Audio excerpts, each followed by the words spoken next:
So the San Antonio Brahmas come out with the win and a kind of crazy quarterback mixture thing that happened, but they did hit the under like we talked about. 15-9. The San Antonio Brahmas are now 2-4. Renegades 3-3. I posted on Twitter that this game would decide basically if San Antonio lost and Arlington won, then basically it's a lock for the Renegades at Houston for the South Division. But the fact that the Brahmas won the game kind of keeps them in the hunt. So this is not over yet, which I think is good for the league. Let's get right into some of the numbers here. We had Jawan Pass, 8 of 14, 57 yards and 4.1 average. But we did see Kurt Benkert. Now, granted, he only had 2 days of practice. He was 1 of 6, 2 yards and a pick. Not much from him. I probably would have stuck with Pass more during the game and not put in Benkert. But I bet you part of the reason is, he signed up to play and get as many game reps as he could. And I think he's going to be the guy going forward. We'll see if he has a full start for the rest of the season out. He's going to have a week of practice, but he was only just 1 for 6. Jawan Pass looked like he maybe could do some things, but again, the offense for the San Antonio Brahmas just couldn't get anything going. Jaquez Patrick is now the guy. He is the only running back with Kalen Ballage out. 15 carries, 82 yards, no touchdowns. Pass, Benkert, John Hillman all kind of did things there.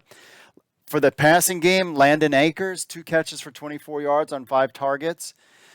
TJ Vasher got 1 catch for 22 yards on 7 targets. And then Patrick and Hillman got catches on the running backs. So the offense just really could not get anything going.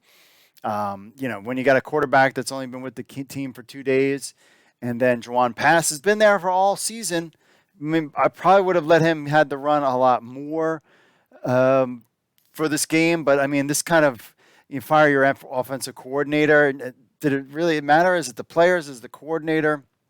And that's kind of the whole party here. So the Brahmas fire their offensive coordinator, and they're still basically the same. But, Sinnott looked good. Then he got hurt. Cone has not been much of anything. He was out this week.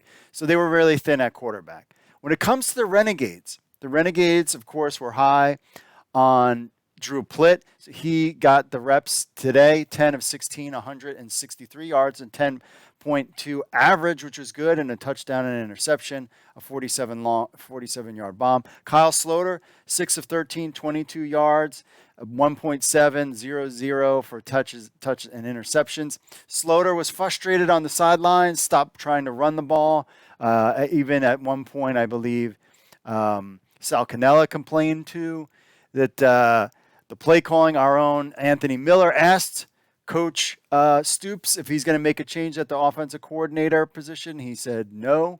So they're just going to keep going with who they have. But again, you see this, now you have a coordinator who's been there the whole time, not getting anything going. And the interesting thing, and I think what maybe the problem is with these league, when it comes to spring football, is these teams kind of wanted to do the run and kind of and set up the pass kind of offenses.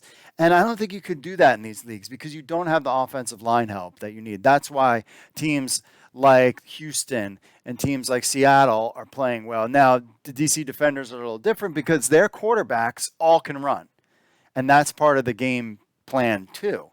So I think any kind of traditional style football, I don't know what's going on with the Renegades offense at this point, but they 25 carries, 79 yards. You had 29 passing attempts for 185 yards. So, I don't know what's going on there. Javonta Smith, 4 catches for 49 yards and 4 targets. Javonta Patton, 2 catches for 43 yards for 2. Brennan Arcondo, 3 catches for 26 and 5 targets. But really, it was the Luan Winningham. Did you see that catch? 1 catch for 16 yards and a touchdown, and it was a beaut. He also had 3 targets as well. Sal Cannella, 2 catches for 5 yards. Just nothing going on 5 targets. Victor Bolden. There was a Victor Bolden sighting as well. Remember him, the USFL championship game MVP. He is with Arlington right now, and he had 1 target. But I think going forward, Drew Plitt, take out that 47-yard touchdown with a fantastic catch. And then what does he have? 100, you know what I mean? Like, well, I mean, his attempts and completions are decent. I still think Kyle Sloter is a great player. I wonder if he goes to a different team next year or he goes back to the USFL. This is not. He's frustrated. Their whole offense is frustrated. So we'll see what happens. But according to Bob Stoops, they're not going to make any changes. But there you got the final 15-9 San Antonio Brahmas over the Renegades. But if anything, there is still movement. Could the Brahmas put something together with Kurt Benkert and make it to the playoffs in the XFL? This is an interesting, good storyline for the XFL going in to the next final half of the season. Oh man, where do I start? First off, I mean, the players, a bunch of resilient dudes that we got in our locker room, man. Thursday, I swear I can't make this up. Our starting quarterback goes down. Our center steps on his ankle. He's out. Literally next play, we lost Balaj, our running back, with Achilles, tore his Achilles. I want to talk about an all-time low towards the end of practice. Was an all-time low. You know, it was the first in my career ever in football I've ever seen you losing a starting quarterback and you starting running back on back-to-back plays. We made a trade for Kirk. He literally got in Thursday morning, did all the carded practice. Really didn't know much of what's going on. Pass came in. Jawan, I thought he did an awesome job.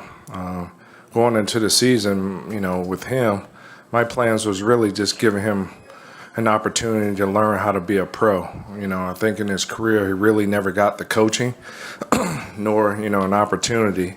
So I thought, you know, sitting behind Jack and Reed was probably the best thing for him, and really just go ahead and development, and really just develop him as a quarterback.